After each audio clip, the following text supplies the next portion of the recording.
Hi, everyone. I'm Jessel Noor of Solutions Journalism Network, and this is part of our course from the Knight Center, A Better Way to Cover Elections and Democracy.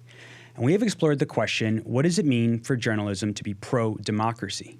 So we thought it would be helpful to talk to two journalists who really embody this ethos. We're joined by Saba Long, Executive Director of Atlanta Civic Circle, and Brandon Tensley, a national politics reporter for Capital B, two journalists who take pro-democracy journalism very seriously. Thank you both for joining us. Thank you for having me. Great to be with you. So Saba, tell us a little bit about yourself and how you ended up at Atlanta Civic Circle. Well, it started a long, long time ago.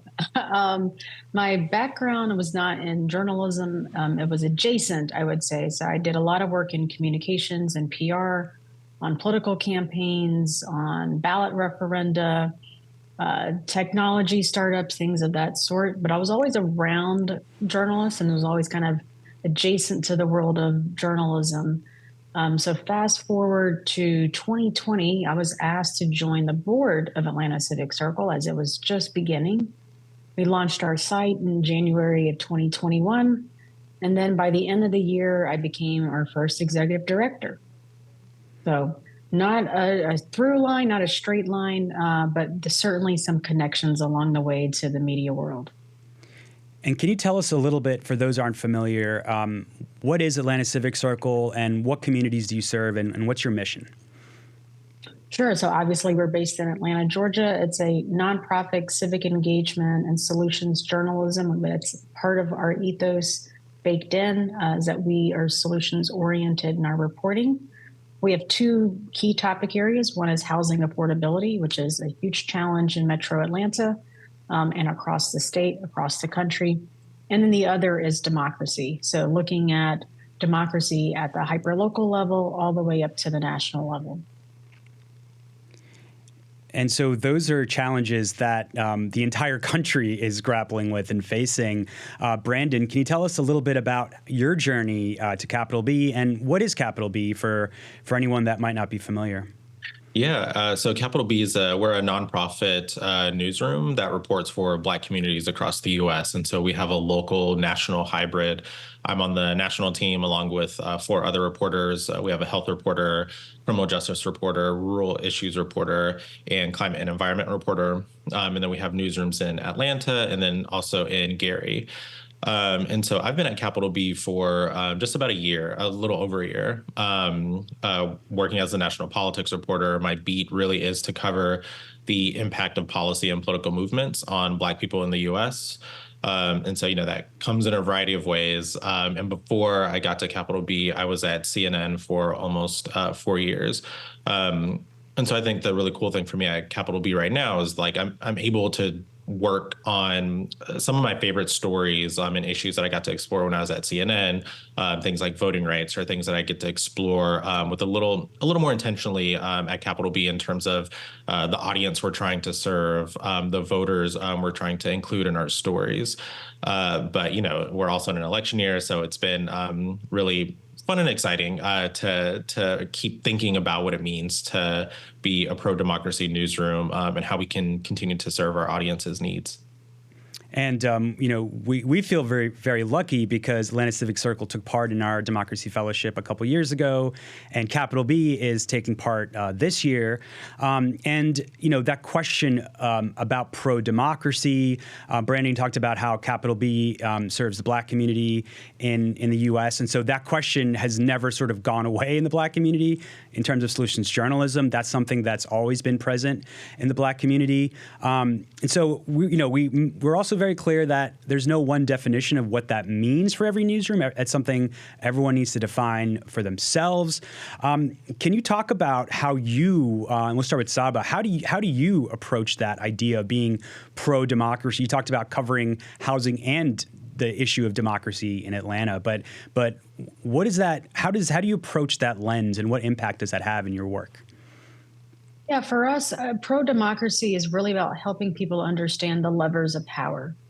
So perhaps you don't want to vote, right? There are other ways that you can insert yourself in the democratic process.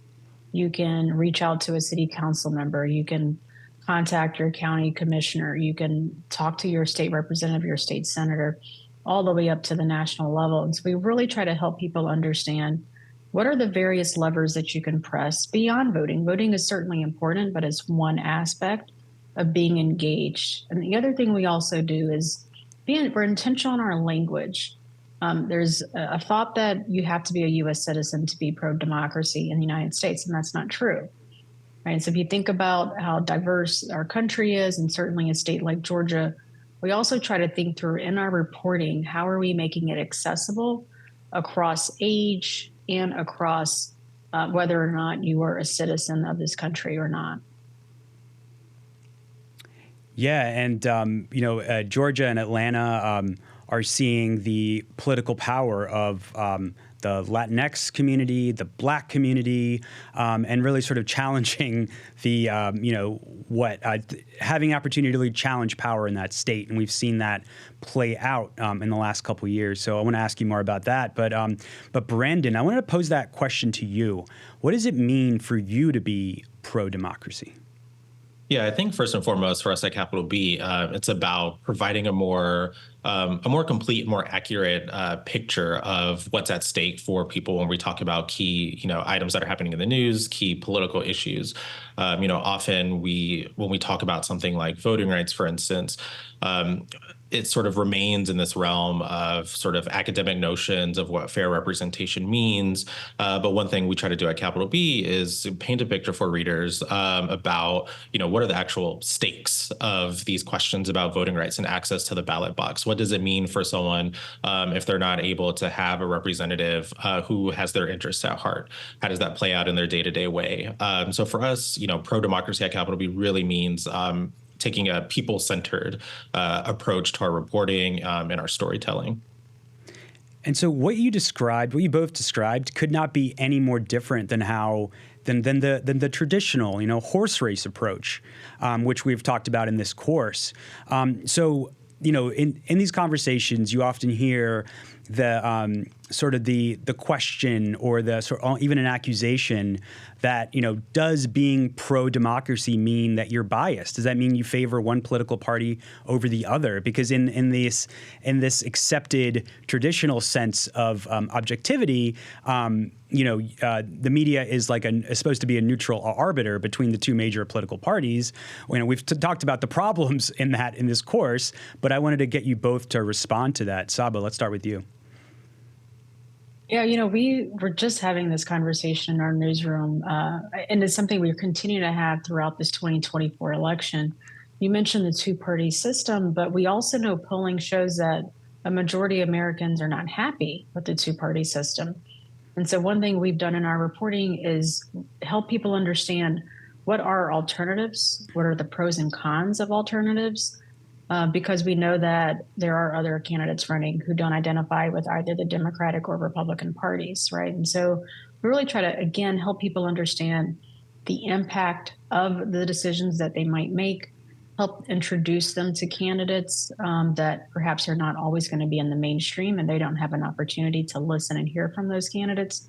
And even though we've gotten some pushback on that, we've helped people, every time we've gotten pushback, we've responded and said, hey, here's why we're talking about this candidate that you might feel is a fringe candidate, but we know that Georgia voters are paying attention to this candidate.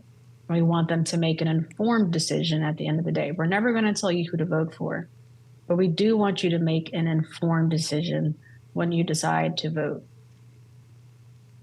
And Brandon, I wanted to pose that question for you.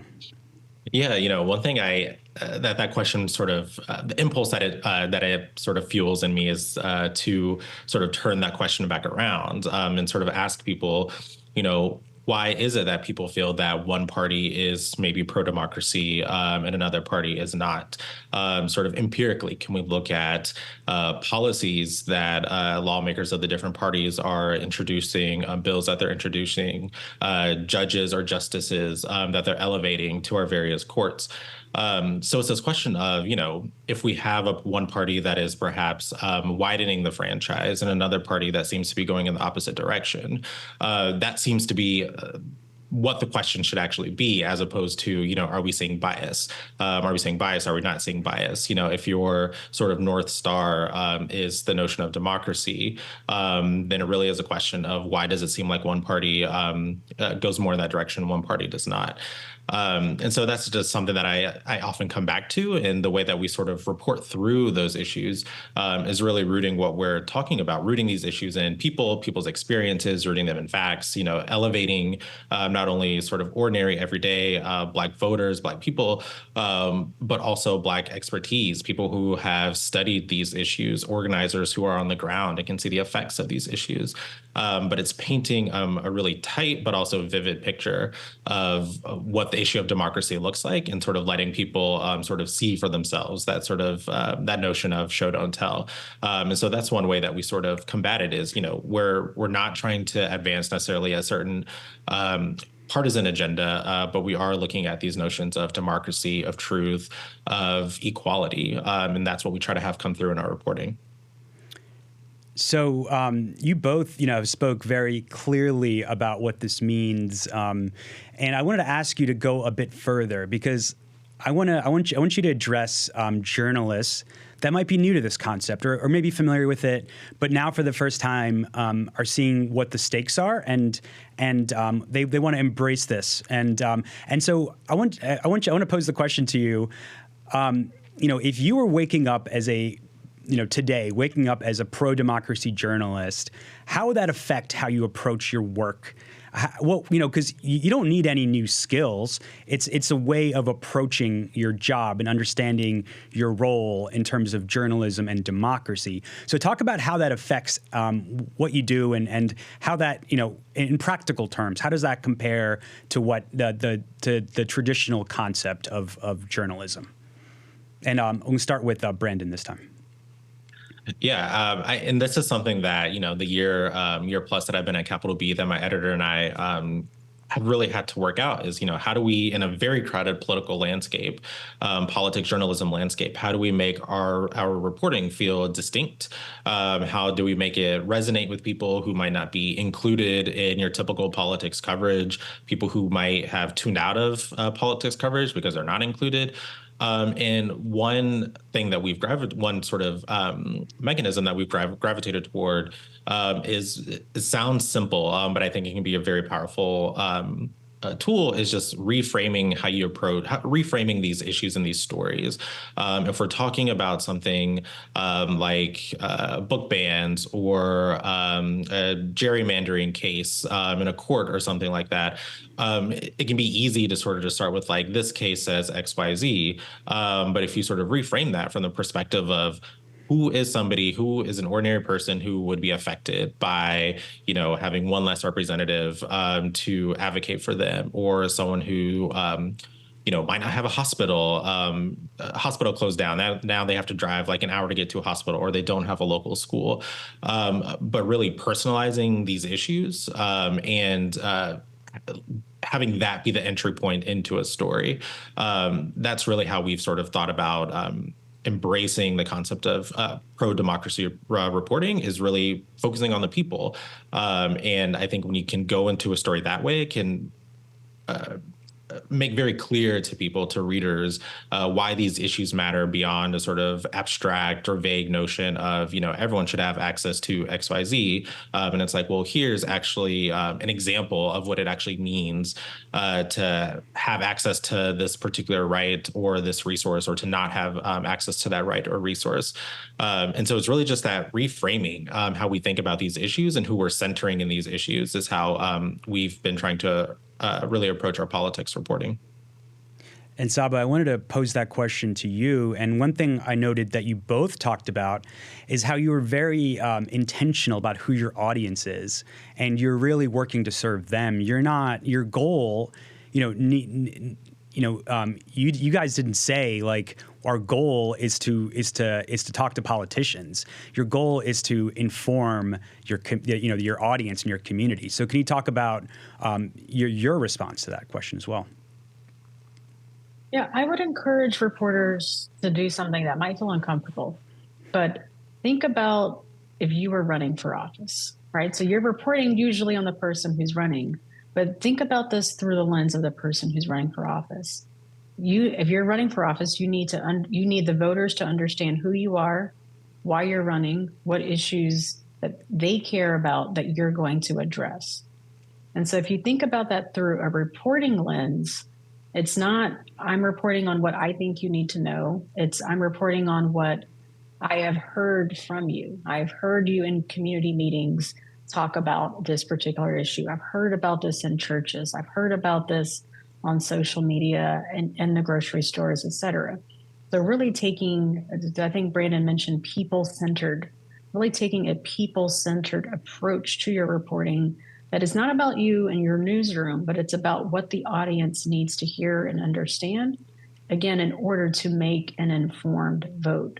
It's easy to do the candidate A said this and candidate B said that. That's very easy, but at the end of the day, does it serve the reader? Does it serve the audience?